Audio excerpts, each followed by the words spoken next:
9억 원에 샀던 김포 아파트가 5억 8천만 원까지 내려갔습니다. 3억 원 넘게 떨어졌습니다. 그런데 집주인이 가장 후회했던 건 비싸게 산 것 자체가 아니었습니다. 조금만 더 기다렸다가 샀으면 됐는데, 문제는 이 생각이 들었을 때 이미 대출과 이자가 집주인의 발목을 잡고 있었다는 겁니다. 김포에 사는 40대 최 씨는 몇 년 전 신축 아파트를 매수했습니다. 당시 최 씨가 이 집을 선택한 이유는 단순했습니다. 서울 집값은 너무 비쌌고 김포는 상대적으로 저렴했습니다. 서울 접근성이 좋아질 것이라는 기대도 있었습니다. 교통망이 개선되면 김포의 가치가 올라갈 것이라는 이야기도 계속 나왔습니다. 최 씨는 생각했습니다. 서울 집은 못 사도 김포 신축이면 괜찮겠지. 당시 아파트 가격은 9억 원이었습니다. 최 씨는 자기 돈 3억 원을 넣고 6억 원을 대출받았습니다. 매달 대출 원리금을 갚아야 했지만 감당할 수 있다고 생각했습니다. 무엇보다 최 씨는 집값이 오를 거라고 믿었습니다. 9억 원이 10억 원이 되고 11억 원이 되면 대출 부담도 별것 아니라고 생각했습니다. 주변에서도 비슷한 이야기를 했습니다. 김포는 서울 접근성이 좋아지고 있으니까 앞으로 더 오를 거야. 신축은 결국 부족해. 지금 안 사면 나중에는 더 비싸져. 최 씨는 결국 매수했습니다. 처음에는 정말 아무 문제가 없었습니다. 주변 집값이 올라갔고 분위기도 좋았습니다. 최 씨가 산 아파트도 가격이 오르면서 어느 순간 9억 원이라는 가격을 당연하게 받아들이는 분위기가 만들어졌습니다. 그런데 어느 순간부터 거래량이 줄기 시작했습니다. 집을 사겠다는 사람은 줄었고 매물을 내놓는 사람은 늘어났습니다. 최 씨는 처음에는 이것도 잠깐이라고 생각했습니다. 그런데 금리가 오르기 시작했습니다. 매달 내는 대출이자가 늘어났습니다. 최 씨는 월급을 받아서 대출금과 생활비를 내고 나면 남는 돈이 점점 줄어드는 것을 느꼈습니다. 그래도 버텼습니다. 집값만 다시 오르면 괜찮다. 최 씨가 계속 믿었던 것은 바로 이것이었습니다. 그런데 가격이 오르지 않았습니다. 오히려 반대로 움직이기 시작했습니다. 9억 원이던 아파트에 8억 5천만 원짜리 급매물이 등장했습니다. 그 집이 실제로 팔렸습니다. 그러자 주변 집주인들도 긴장하기 시작했습니다. 8억 3천만 원, 8억 원, 7억 8천만 원. 하나씩 거래가 이루어졌습니다. 최 씨는 그제야 심각성을 느꼈습니다. 설마 우리 집도 이렇게까지 떨어질까? 하지만 부동산 가격은 집주인의 희망대로 움직이지 않습니다. 매수자가 얼마를 지불할 수 있는지가 중요합니다. 금리가 높아지고 대출 한도가 줄어들면서 매수자들이 사라졌습니다. 집을 보고도 계약하지 않았습니다. 조금만 더 기다려 보겠다고 했습니다. 그리고 시간이 지나면서 가격은 더 내려갔습니다. 7억 원, 6억 5천만 원, 6억 원.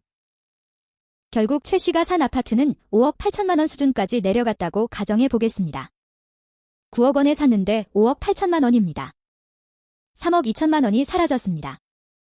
하지만 최 씨가 느끼는 손실은 단순히 3억 2천만 원이 아니었습니다. 최 씨는 집을 팔고 싶어도 쉽게 팔 수 없었습니다.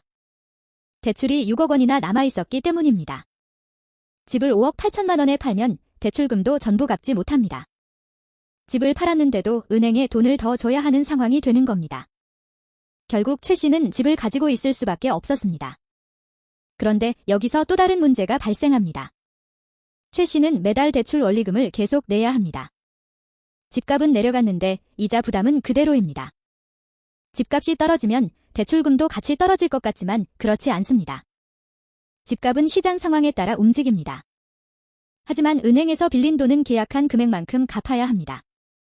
그래서 최 씨는 매달 같은 질문을 하게 됩니다. 언제까지 버텨야 하지? 이게 부동산 하락장에서 가장 무서운 부분입니다. 가격이 떨어지는 것보다 가격이 떨어진 상태에서 움직일 수 없게 되는 것이 더 무서울 수 있습니다. 집값이 9억 원일 때는 6억 원의 대출이 크게 느껴지지 않았습니다. 집값이 10억 원이 되면 오히려 대출을 잘 활용했다고 생각할 수도 있습니다. 하지만 집값이 5억 8천만 원이 되자 6억 원의 대출이 완전히 다른 의미가 됐습니다. 집보다 빚이 더 많아지는 상황이 된 겁니다. 이런 상황에서는 이사를 가고 싶어도 쉽지 않습니다. 직장이 다른 지역으로 옮겨가도 고민입니다. 아이 교육 때문에 다른 곳으로 가야 해도 집을 처분하기 어렵습니다. 새로운 집을 사고 싶어도 기존 집의 대출이 발목을 잡습니다. 집이 나를 위해 일하는 것이 아니라 내가 집을 위해 일하는 상황이 되는 겁니다. 그런데 여기서 한 가지 더 생각해야 합니다. 왜 김포의 집값이 이렇게 크게 흔들렸을까요? 단순히 김포가 나쁜 지역이어서가 아닙니다. 부동산 가격은 상대적인 개념이기 때문입니다. 서울 집값이 너무 비싸면 사람들은 서울에서 가까우면서 저렴한 지역을 찾습니다. 김포가 그 선택지 중 하나가 될 수 있습니다. 그런데 금리가 올라가고 대출이 어려워지면 이야기가 달라집니다. 예전에는 서울 아파트를 살 수 없었던 사람이 김포 아파트를 살 수 있었습니다. 그런데 대출 부담이 커지면서 김포 아파트조차 살 수 없게 됩니다. 결국 가격을 결정하는 매수자의 힘이 약해집니다. 여기에 입주 물량까지 많아진다면 경쟁은 더 치열해질 수 있습니다. 아파트를 팔려는 사람은 많은데 사려는 사람이 적습니다. 전세를 놓으려는 사람도 많은데 전세를 구하는 사람은 상대적으로 적을 수 있습니다. 그러면 가격을 낮춰야 합니다. 이때 가장 먼저 움직이는 것은 급한 사람입니다. 이사를 가야 하는 사람, 대출을 갚아야 하는 사람, 세입자에게 보증금을 돌려줘야 하는 사람, 사업이나 생활비 때문에 현금이 필요한 사람. 이런 사람들이 가격을 낮추기 시작합니다. 그리고 금매가 실제 거래되면 그 가격이 주변 집의 새로운 기준이 됩니다. 9억 원이던 아파트가 8억 원에 거래됩니다. 그러면 8억 원이 새로운 기준이 됩니다. 7억 원에 거래되면 7억 원이 기준이 됩니다. 이런 식으로 가격이 내려갈 수 있습니다. 그래서 부동산 시장에서는 호가보다 실거래가가 중요합니다. 집주인이 8억 원을 원한다고 해서 그 집이 8억 원짜리가 되는 것은 아닙니다. 실제로 매수자가 얼마를 지불하는지가 중요합니다.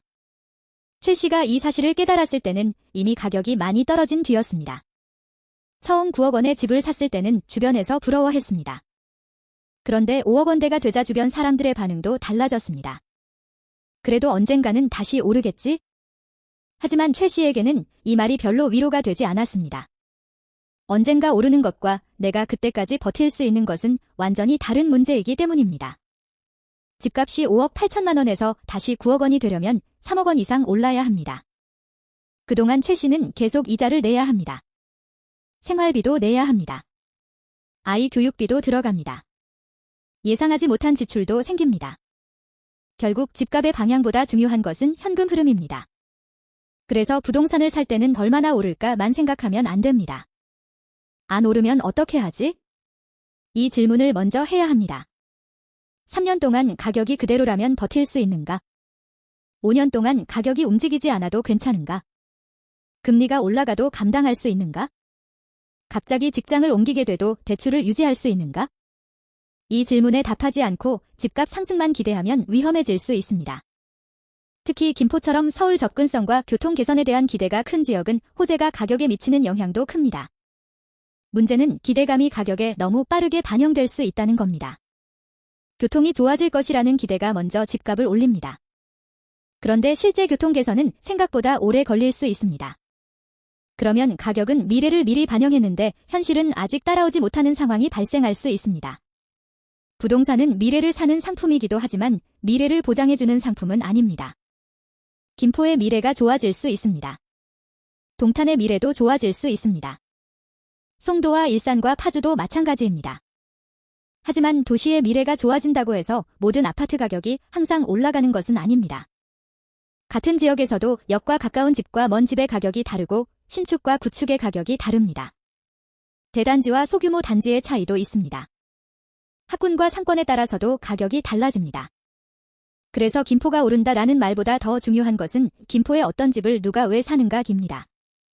최 씨는 이제 집을 살 때와 완전히 다른 생각을 하게 됐습니다. 예전에는 집값이 오를 것이라는 생각만 했습니다. 지금은 떨어졌을 때를 먼저 생각합니다. 집값이 20% 떨어지면 어떻게 할 것인지, 30% 떨어져도 버틸 수 있는지, 대출을 줄일 수 있는지, 현금을 얼마나 가지고 있어야 하는지, 이런 것들을 먼저 계산하게 된 겁니다. 사실 부동산에서 가장 위험한 것은 가격이 떨어지는 집이 아닙니다. 내가 가격 하락을 감당할 수 없는 집입니다. 9억 원짜리 집이 5억 8천만 원이 됐다는 숫자만 보면 엄청난 폭락처럼 보입니다. 하지만 더 중요한 숫자는 따로 있습니다. 6억 원의 대출입니다.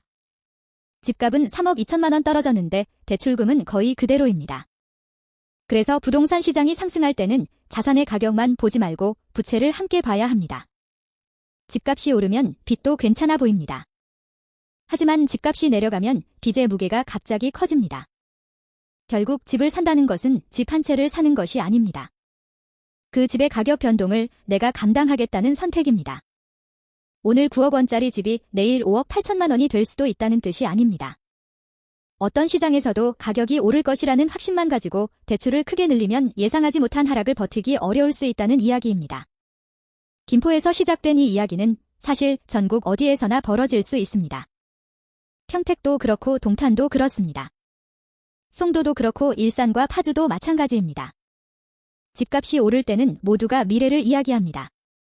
하지만 집값이 떨어지기 시작하면 결국 남는 것은 대출금과 이자, 그리고 매달 빠져나가는 생활비입니다. 그래서 집을 살 때 가장 먼저 물어봐야 할 질문은 이것일지도 모릅니다. 이 집이 얼마나 오를까? 그보다 먼저 물어봐야 합니다. 이 집이 떨어져도 나는 끝까지 버틸 수 있을까? 부동산에서 진짜 중요한 것은 가장 높은 가격에 파는 능력이 아닙니다. 가장 힘든 시기에도 집을 지킬 수 있는 능력입니다.